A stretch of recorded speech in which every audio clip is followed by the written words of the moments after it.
Welcome to channel. ఈ రోజు మనతో పాటు రమగారు ఉన్నారు. నమస్తే రమగారు. నమస్తే జయ. రమగారు, రామకృష్ణ పరమహంస కథలు చాలా అద్భుతంగా ఉంటాయండి. ప్రతి దాంట్లో కూడా ఒక నీతి ఉంటుంది. అంటే పిల్లలకి, పెద్దవారికి, ప్రతి ఒక్కరికి మన జీవన విధానంలో అనుసరించాల్సిన అన్ని అంశాలని ఆయన ఒక స్టోరీ రూపంలో చెప్పారు. ఇంకా ఆయనవి ఏవైనా ఉంటే మంచిది ఒకటి చెప్పుకుందామండి. రామకృష్ణ పరమహంస కథలు భక్తులకి, సాధకులకి, ప్రయత్నశీలులకి, కార్యశీలులకి, ప్రతి వాళ్ళకి ఉపయోగపడేవి. రకరకాల సందర్భాల్లో వారు చెప్పిన రకరకాల కథలు. కొన్ని బుజ్జి కథలు ఒకటే పేరాగ్రాఫ్లో అయిపోతుంది, కొన్ని 2 పేజీల కథలు. మనం ఓపికగా అర్థం చేసుకుని చెప్పుకోవాలంతే అన్నమాట. మామూలుగా మనం దేవుడు ఏ రూపంలో ఉంటాడు, ఒక ప్రశ్న వస్తుంది. దేవుడు ఎలా ఉంటాడండి అని అడుగుతాం కదా. ఎలా ఉంటాడు దేవుడు? ప్రతి ఒక్కరిలోనూ ఉన్నాడు అనుకుంటాం. మామూలుగా అంతేనా? ఇంకేం రూపం లేదా ప్రతి ఒక్కరిలో? అంటే నువ్వు ఇంతే ఉన్నావు, నేను ఇంత ఉన్నాను, ఇంకోళ్ళు ఎంతో ఉంటారు. మరి అట్లా కాదు గారు గారు, మన అవసరాన్ని బట్టి, మన కష్టాన్ని బట్టి ఆయన వచ్చాడు, ఆయన తీర్చుతాడు అని అనుకుంటాం. మామూలుగా సాధారణంగా లేదంటే లక్ష్మీదేవి అంటే ఒక ఆకారం, అంటే మనకి ఫిక్స్ అయిన ఆకారాల్లో మనం అనుకుంటాం. విష్ణుమూర్తి లాగా ఉన్నాడా, శివుడు లాగా ఉన్నాడా, లక్ష్మీదేవి లాగా ఉన్నాడా, ఆంజనేయ స్వామి లాగా ఉన్నాడా, లేకపోతే వినాయకుడు లాగా ఉన్నాడా, అది కాకపోతే స్కంధుడు లాగా అదేదో పట్టుకుని కూర్చుంటాడా, దేవుడు ఎలా ఉంటాడు అంటే బోల్డ్ ప్రశ్నలు వస్తాయి. ఇప్పుడు పూర్వం గురుకులాల్లో ఏం చేసేవాళ్ళు, విద్యార్థులకి ఇలాంటి డౌట్లు వస్తే గురువులు సమాధానం చెప్పడానికి, ఏదో అంటే వాళ్ళకి అర్థమయ్యేలా చెప్పడానికి ఏం చెప్పారంటే, గురుగారు పిపీలికాది బ్రహ్మాండ పర్యంతము దేవుడే. ప్రతి జీవిలోనూ, జంతువులోనూ, పక్షిలోనూ, పురుగులోనూ కూడా భగవంతుడే ఉన్నాడు. అందరూ దేవుళ్ళే. దేవుడు లేని అంశం ప్రపంచంలో లేదు. రాయి, రప్ప, చెట్టు, చేమ, నీరు, చిలక, ప్రతి చోట భగవంతుడు ఉన్నాడు. ప్రతిదీ భగవంతుని యొక్క అంశావతారమే తప్ప ఏది నీది నాది ఇంకోటిది లేదు. భగవంతుడు కానిది అసలు లేదు. దాన్నే మనం సర్వాంతర్యామి, ఆమ్ని ప్రెజెంట్ అలాంటివి చెప్పుకుంటాం కదా అని చెప్పారు. కుర్రాడు పిల్లలంతా మననం చేసుకుంటారు. సర్వం బ్రహ్మమయం, బ్రహ్మమే, ప్రపంచమంతా బ్రహ్మమయమే. బ్రహ్మ అంటే చతుర్ముఖ బ్రహ్మ అని కాదు, పరబ్రహ్మం అంటే భగవంతుడు అనమాట. ఇలా మననం చేసుకుంటారు. సరే, బాగానే ఉంది. విద్యార్థులు వాళ్ళలో వాళ్ళు తర్కించుకున్నారు, వాళ్ళలో వాళ్ళు ఆలోచించుకున్నారు. నువ్వు దేవుడు అంటే నువ్వు దేవుడు అనుకున్నారు. బాగుంది. చెట్టు దేవుడే, పిచ్చికా దేవుడే, అంతే కదా. అంతే. సరే, ఒక పూట గడిచింది. సరే, పిల్లలందరూ ఏం చేశారంటే కట్టెలు కొట్టడానికి కొంతమంది, పువ్వులు తేవడానికి కొంతమంది అట్లా వెళ్ళారు. కొంతమంది శిష్యుల గుంపు అడవికి వెళ్ళింది కట్టెలు తేవడానికి. కట్టెలు మోసుకుంటూ వస్తున్నారు. సరే, దూరం నుంచి రాజుగారి ఏనుగు వస్తుందట. వస్తుంటే విద్యార్థులు కకావికలై పరిగెత్తి పారిపోయారు, వచ్చేస్తుందని.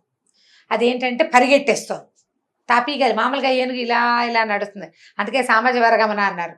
సామాజం అంటే ఈ ఏనుగు చక్కగా నడుస్తుంది, స్లోగా. దానికి ఉద్రేకం వస్తే వేరేలాగా ఉంటుంది, కానీ లేకపోతే దాని నడక నెమ్మది అయిన నడక, చక్కగా ఉంటుంది. భారీగా ఉండటం వల్ల దానిలో ఉన్న మృదుత్వం మనకి కనపడదు, కానీ దాని నడక మృదువైన నడకే. ఇది పరిగెడుతోంది. పరిగెత్తేసరికల్లా ఏనుగు లాంటి అంత పెద్ద కొండలా, నడగొండలే ఉంటుంది కదా, నడుస్తున్న కొండలా ఉంటుంది. పరిగెడితే భయం వేస్తుంది సహజంగా. అందరూ పరిగెత్తేశారు. ఈ ఒకానొక శిష్యుడు మాత్రం అట్లాగే చూస్తున్నాడు. ఏనుగు దేవుడు, ఏనుగులో కూడా దేవుడు ఉంటాడు. గురుగారు చెప్పారు కదా, ప్రతి జంతువులోనూ దేవుడే ఉంటాడని అని చెప్పేసి దేవుణ్ణి కీర్తించడం. దేవుడా, నువ్వు ఎంత పెద్ద రూపం దాల్చావు, అసలు నీ రూపం ఎంత అద్భుతంగా ఉంది అని చెప్పి అని ఆనందంగా చూస్తూ ఆ ఏనుగు వైపే వెళ్తున్నాడు. ఆ ఏనుగు పరిగెత్తుకొస్తుంది, ఇతను నడిచేస్తున్నాడు. ఆ ఏనుగు మీద ఉన్న మావటివాడు తప్పుకో తప్పుకో తప్పుకో అని అరుస్తున్నట్ట పైనుంచి. తప్పుకోలేదు, గిప్పుకోలేదు. ఏనుగు దేవుడు అని చెప్పారే గురువు గారు, అంతే. గురువాకి పాటించాలి. గురువు చెప్పింది నిజం అక్షరాల. ఏనుగు భగవంతుడు. వీడు ఆ ఏనుగు మీద రకరకాల పద్యాలు పాటలు కల్పించుకుంటూ ఏనుగు దగ్గరికి వెళ్ళిపోయాడు. అది కాస్త ఒక్క తొండంతో ఒక తోపు దోసింది. మామూలుగా ఏనుగు ఇలా అంటేనే భయపడితేస్తాం మనం, ఆ తొండంతో తోస్తే పైగా అది ఉగ్రంగా ఉంది, పరిగెడుతోంది. పడిపోయాడు. పడిపోయేసరికల్లా ఈ దూరంగా పారిపోయిన స్నేహితులంతా ఉన్నారు, హాహాకారాలు చేశారు. అయ్యో అయ్యో అని. ఏనుగు కాస్త వెళ్ళిపోయాక వీళ్ళు ఏం చేశారు, నలుగురు సాయం బట్టి వాడిని మోసుకొచ్చారు. మొహం మీద నీళ్లు చల్లారు. మొహం మీద నీళ్లు చల్లితే సరే, వాడు అక్కడికి మావటివాడు తప్పుకో తప్పుకో అంటూనే ఉన్నాడండి. వీడు పిచ్చివెధలాగా ఏనుగు వైపుకి వెళ్ళిపోయాడండి అని చెప్పారు విద్యార్థులు. ఏరా నాయన, ఎందుకురా ఏనుగు వైపుకి వెళ్ళావు అని అడిగారు. ఏనుగు దేవుడు అన్నారు కదా గురుగారు మీరు అన్నారు. సరేరా, ఏనుగు దేవుడు నీ ఎదురుగుండా వస్తున్నాడు, సరే, నేనేం చెప్పాను, ప్రతి మనిషిలోనూ, ప్రతి జంతువులోనూ, ప్రతి పక్షిలోనూ, ప్రతి చెట్టు చేమాలో దేవుడు ఉంటాడన్నా. ఏనుగు దేవుడు నీ ఎదురుగుండా వస్తే మావటి దేవుడు తప్పుకోమన్నాడు కదా. మావట్లో లేడు దేవుడు, జంతువులో ఉన్న దేవుడు మావట్లోనూ ఉన్నాడు.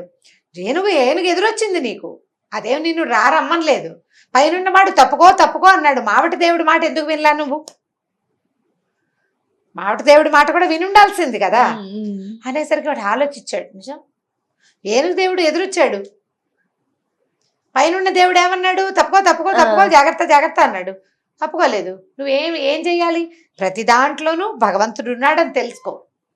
భగవంతుడి పిలుపుకి మాటకి సరిగ్గా స్పందించడం తెలుసుకోవాలి. ఎవరి మాట వినాలి, ఎవరి మాట వినకూడదు.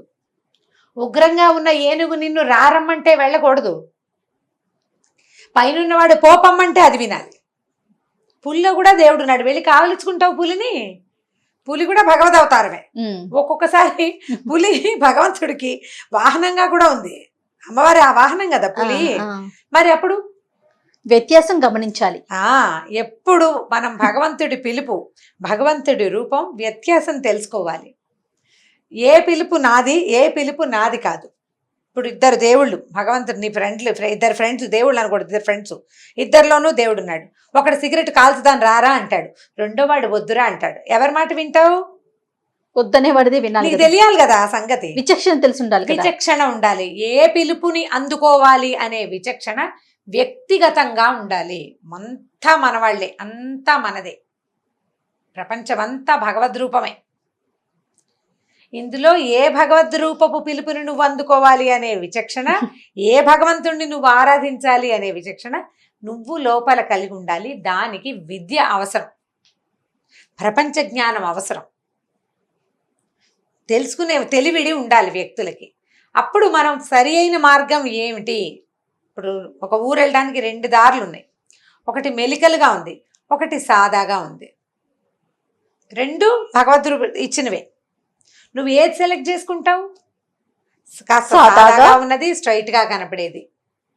మెలికలుగా ఉన్న దాంట్లోకి వెళ్తే ఎక్కడో నువ్వు దొరికిపోతావు, ఎక్కడో నువ్వు మిగిలిపోతావు, ముందుకు వెళ్ళలేకపోతావు, గమ్యాన్ని చేరవు.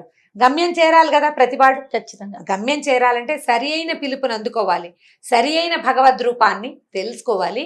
ఆ విచక్షణ గనక ఉంటే నువ్వు జీవితంలో ముందుకెళ్తావు నాయన అని వివేకానందుల వారికి రామకృష్ణ పరమహంస ఉపదేశించిన కథ ఇది. ఆయన బోల్డ్ కథలు చెప్పారు.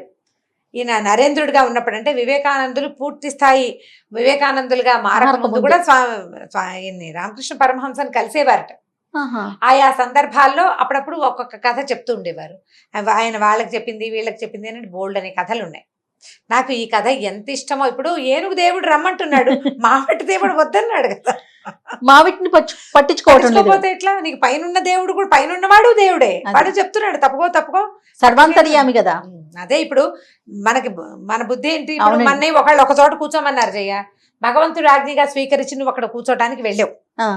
ఇంకొకడు వద్దు అక్కడ పాము తిరుగుతోంది అని చెప్పాడు అనుకో, నువ్వెవరి మాట వింటావు?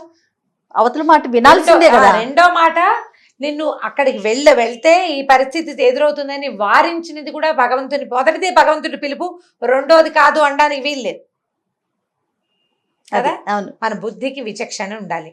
ఈ కథని మనం పిల్లలకి చెప్పచ్చు, ఖచ్చితంగా. పెద్దవాళ్ళకి, టీనేజర్స్ కి, జీవితంలో రకరకాల వ్యామోహాలకి లోనైపోయే వాళ్ళు కూడా సందర్భానుసారంగా ఈ కథ చెప్పండి. రామకృష్ణ పరమహంస స్వయంగా చెప్పిన కథ. అద్భుతం. ఓకే రమ్మగారు, నమస్తే. నమస్తే. ఈ వీడియో కనుక మీకు నచ్చినట్లయితే లైక్ చేయండి, షేర్ చేయండి. మరిన్ని వీడియోస్ కోసం మా ఛానల్ని సబ్స్క్రైబ్ చేసుకోండి.